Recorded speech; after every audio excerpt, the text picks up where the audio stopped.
We all know that you can take the hard steps and advise your patient to maybe try some other things, but there are plenty of facilities out there that know it's much easier to get a quick buck by just going in and putting a leg stent in. It makes facilities and everyone a lot more money.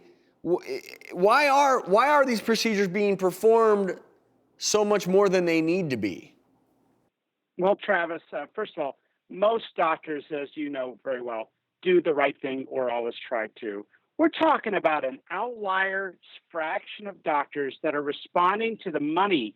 Now, let me tell you the money we're talking about: $10,000 to $20,000 per procedure. And what we're seeing is this massive trend of doctors recruiting patients for these leg stents in leg arteries that, by the way, if you look at most people over 75, they're going to have some plaque somewhere in their leg. Mm-hmm. That does not mean they need a stent, and that does not mean that they should be screened. The U.S. Preventive Services Task Force guideline says no one should be screened for peripheral or leg or neck disease unless they have symptoms. We found doctors going into churches offering to do health fairs, recruiting patients in the corner of the fellowship hall with an ultrasound probe, recruiting patients.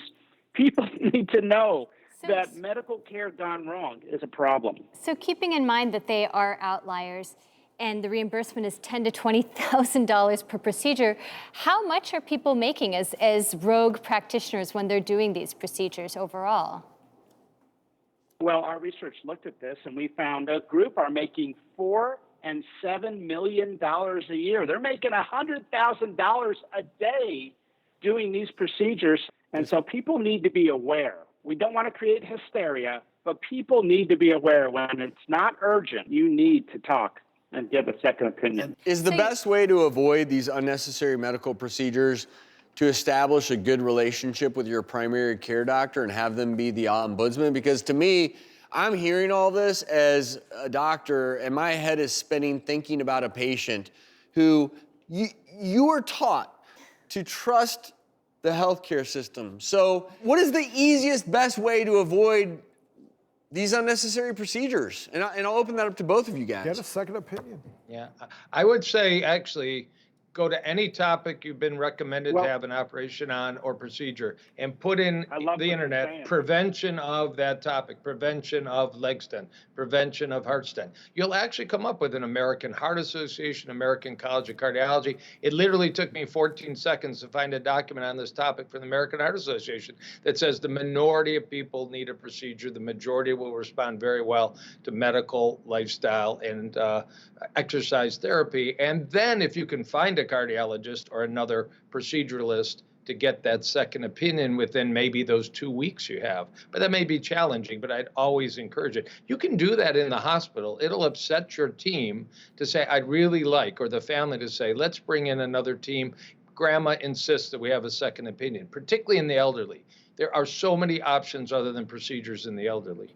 You know, I've got patients who say, I'm scheduled for this procedure with this other doctor. I don't want to cancel it and hurt their feelings. Don't worry about your doctor's feelings. We'll be okay. Do the right thing and research and get a second opinion. You know, the primary care doctors who call me about patients I see and say, hey, I want to understand why they need the surgery, they are advocates for their patients. Those are the docs you want, who do care coordination and educate themselves. And I think it's important to point out that what we are talking about is rogue outliers. It's not that every doctor out there is doing the wrong thing, but I think what you're saying is so well taken that if in doubt, if you're not sure your procedure is necessary, do get that second opinion. Find a skilled primary care doctor who's going to advocate and research on your behalf with you. These are just a few minority. We're highlighting extreme cases. It's not that every surgery recommended for you is not necessary. But it's more, you need to do your due diligence. You do, but at the same time, it's more common than I'm comfortable with. I agree these are outliers. Well, it shouldn't be happening at all. It shouldn't be happening It shouldn't be happening at all, and we did take an oath, and some people have forgotten that oath.